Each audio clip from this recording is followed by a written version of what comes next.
Welcome to Smart Syllabus, dear students. So as you know, we are going to the SSLC final exam preparation crash course. So in this crash course, we study only 100% question which is going to appear in your final examination. So this is a series, students. So in this, every day a single question means every day a single 100% question will appear. We'll discuss, and at the end of the video, you are having a particular homework related to that particular video. So after watching the video, you have to complete the homework at your own. So if you complete the homework and if you perfect yourself, definitely that 100% question will be yours. So if you have not seen the previous all 100% questions videos, then go in the description link. You will get the link. You can watch all the videos. Along with that, don't forget to press the bell icon, share these videos with your friends, and do not forget to subscribe the channel.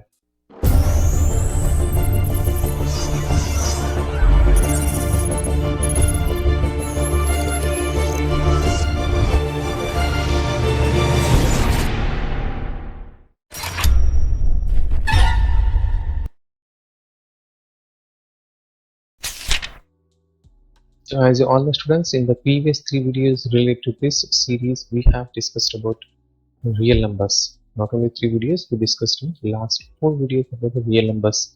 And in the real numbers, if you have missed, this little bit will glance now.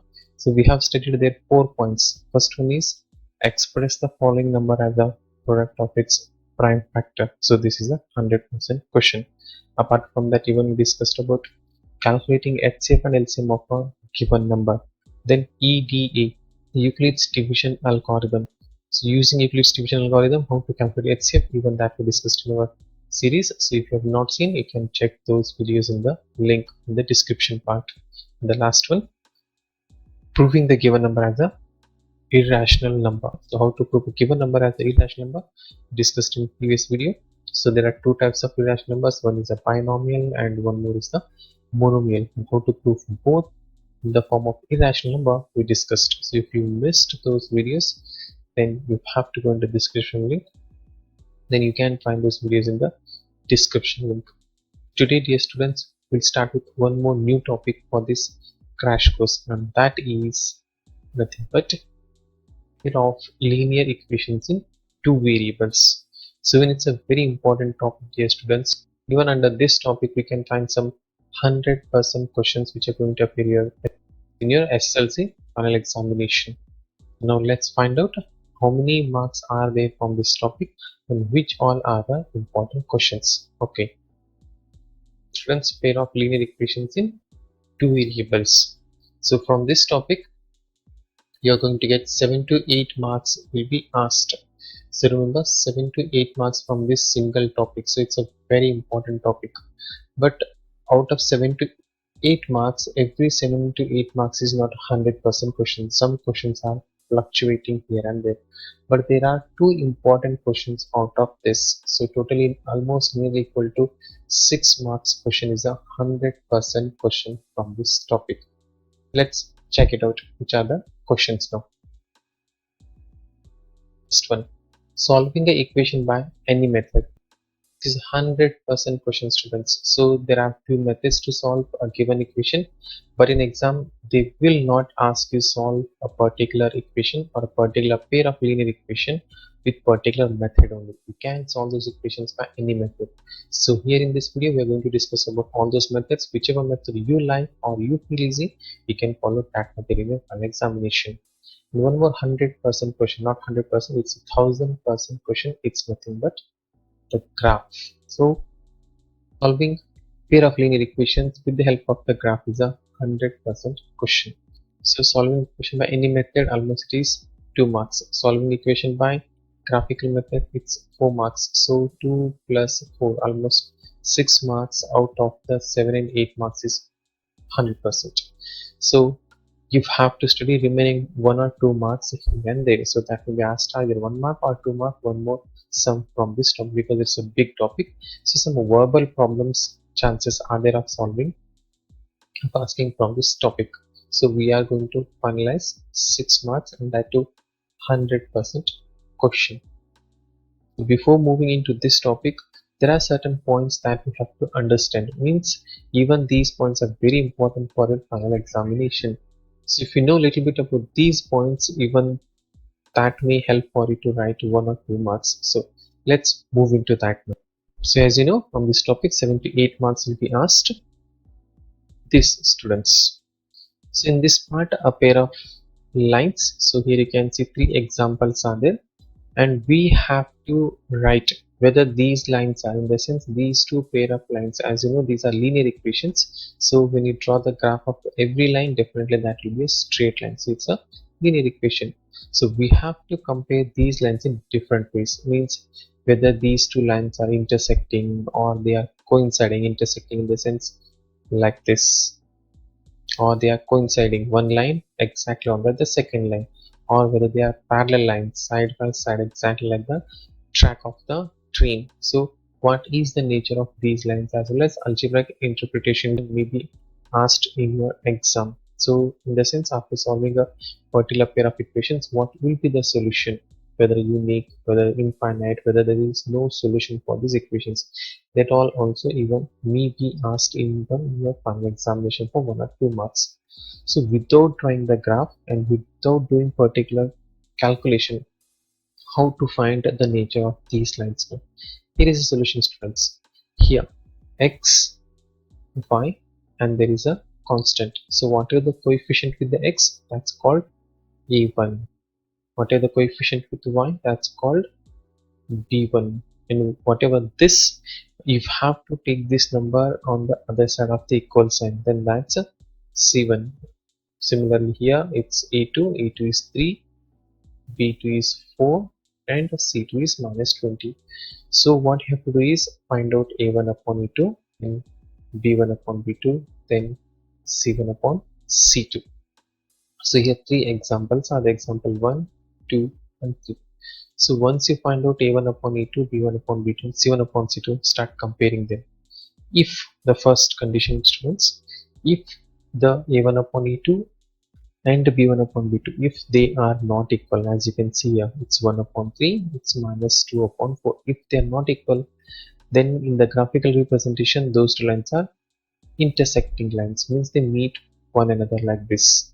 In the algebraic interpretation, they have exactly one solution. As you can see, lines are meeting, and that point is the solution. So remember, a1 upon a2 is not equal to b1 upon b2, then graphs are intersecting, equations have one solution.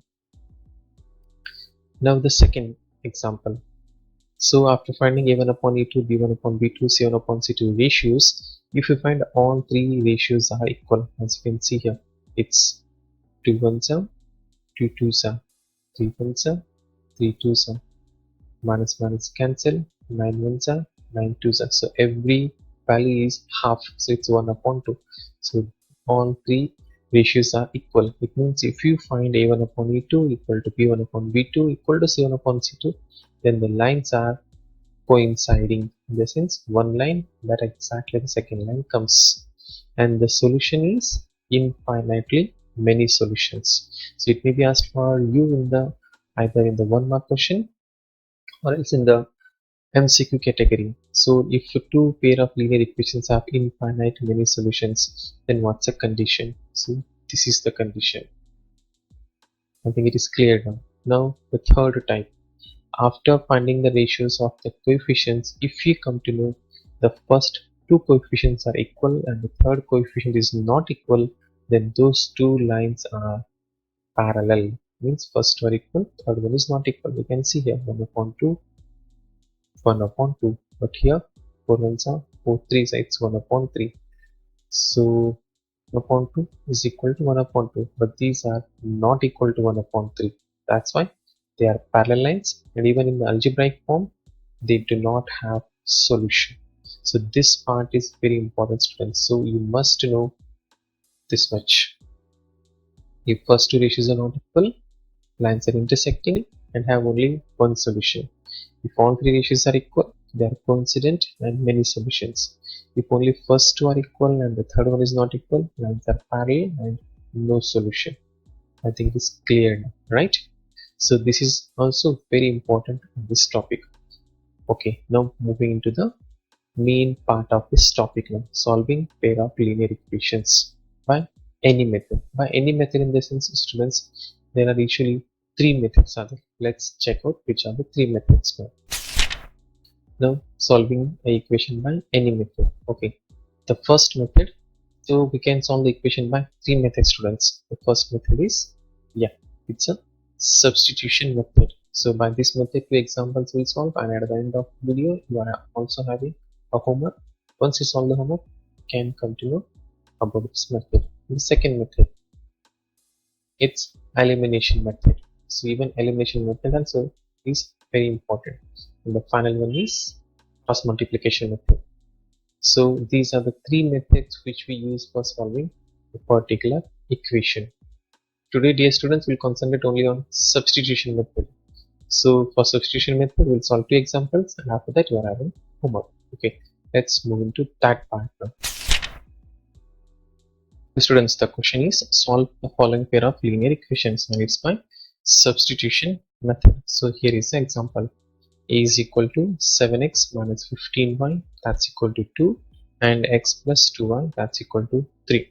Remember one thing, students, by all three methods we are going to solve these same equations only, so that you can find out which method is very easy to solve a particular equation.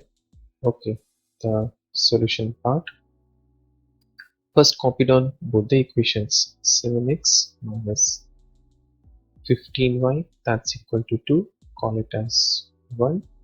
Similarly, x plus 2y, that's equal to 3, call it as equation 2.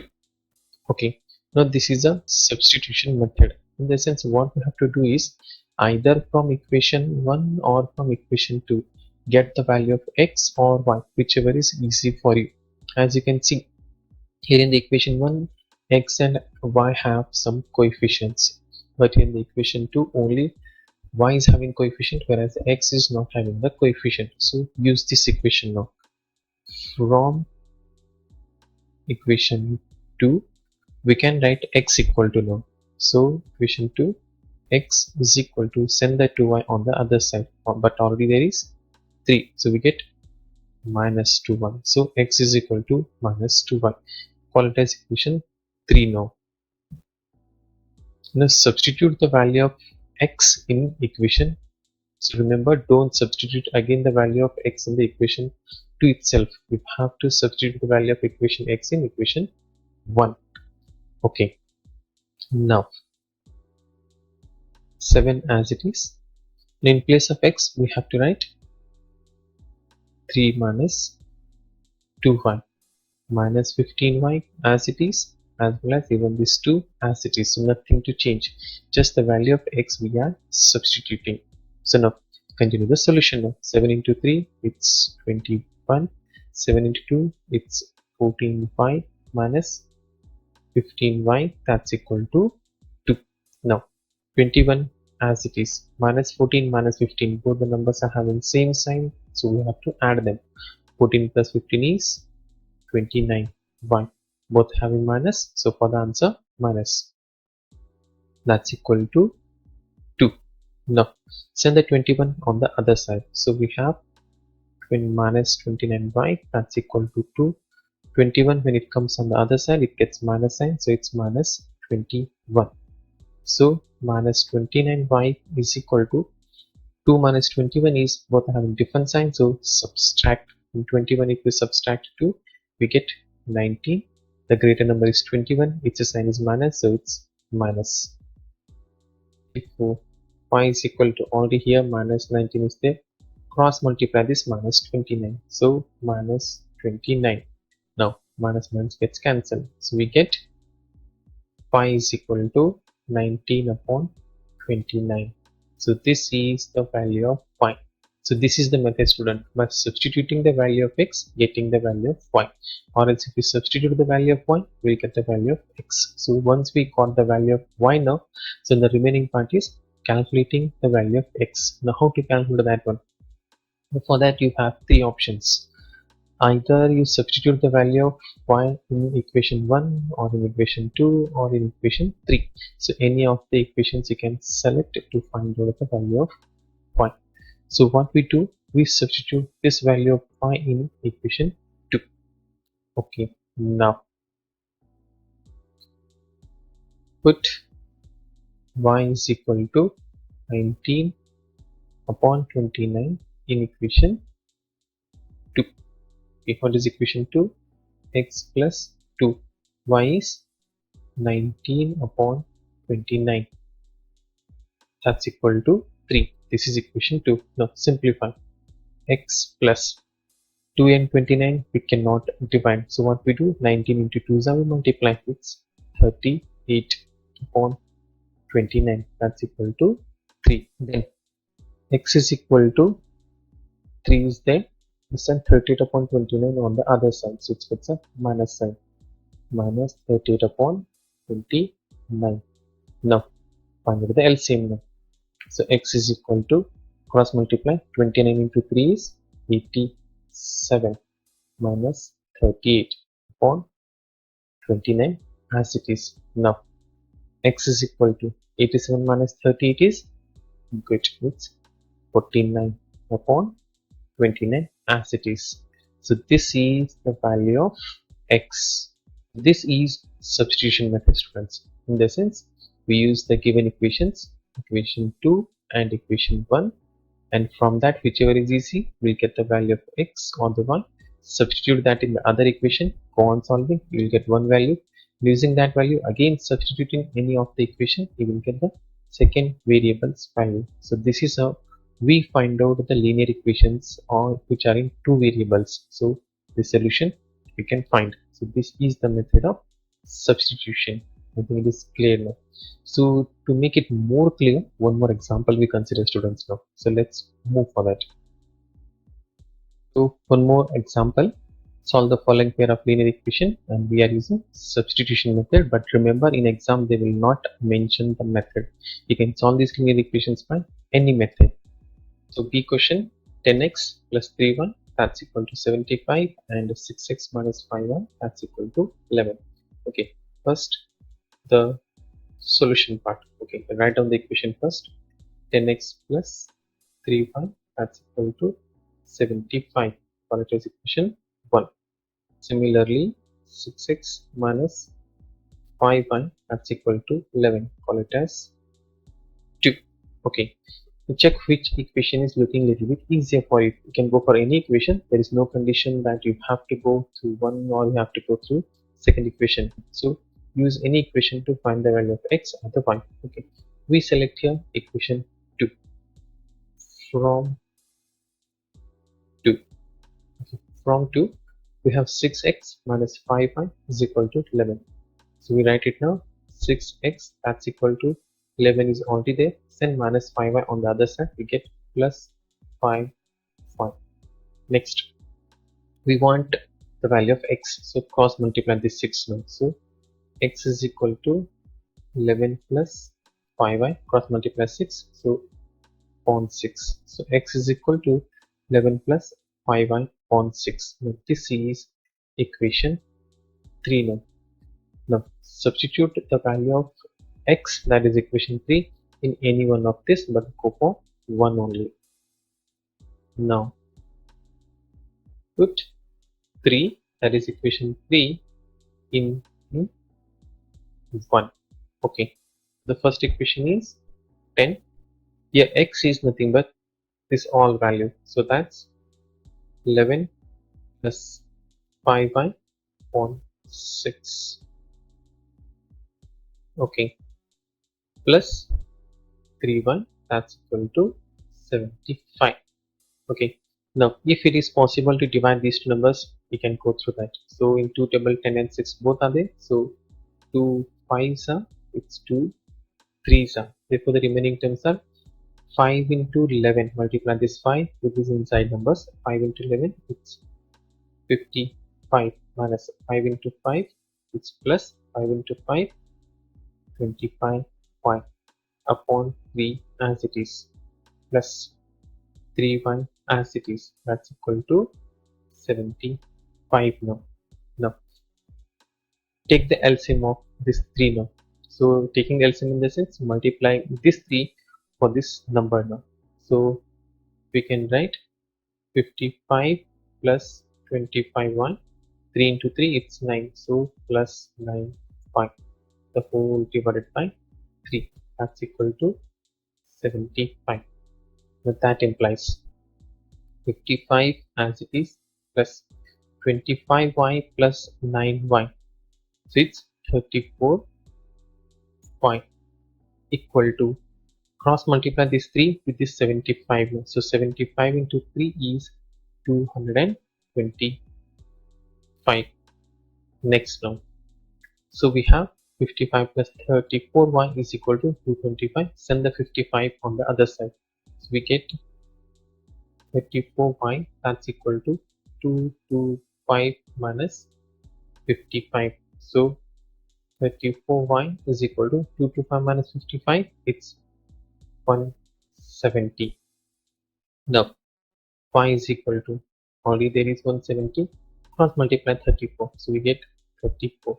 Now, is it possible 170 and 34 to divide? Just check. Definitely 34 ones are 34 fives are, so y is equal to 5. So this is the answer of y. I think it is clear now. So once we got the value of y, substitute that one in equation 3 or in equation 2, get the value of x now. Okay, now put y equal to 5 in, we consider equation 2 now.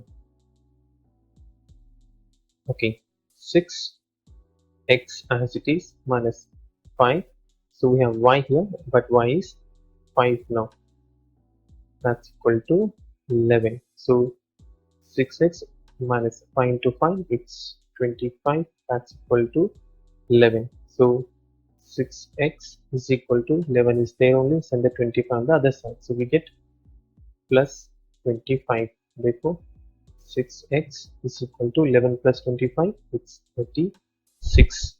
Next, x is equal to 36, 4 upon 6. If it is possible to divide, definitely it is possible now. 6 ones are 6 6 are. That implies x is equal to 6.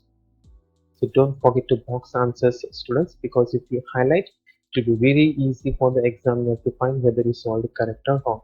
So this is the value of x. So once you get the value of 1, you have to substitute and get the value of other variable, that is x here. So this is a method called substitution method to solve the given examples. I think it is clear now, right? So to understand more better this method, you have homework now. So this is homework for you, dear students. So the first one and the second one, the answers you have to find is on the substitution method, and don't forget to send the answers in the comment. Write a, write x and its value, then write y, write its value. Similarly, write b, x, then its value, and y, then its value. Before doing this all, go through this first, second, third, fourth, and the fifth. Solve all these 5 equations plus these 2 equations plus substitution method, then definitely this type or this method is 100%, it will be perfect for you, right? Okay, so students, we learned substitution method in this video now. So in the next videos, we learn one more new method to solve the particular linear equations. So share this video with your friends, and if you have watched it till the end now, don't forget to hit the like button. So if you want to get every day like this 100% question, then subscribe the channel and hit that bell icon and select that all option. Okay, we'll meet again in the next video. Till then, study well, study hard.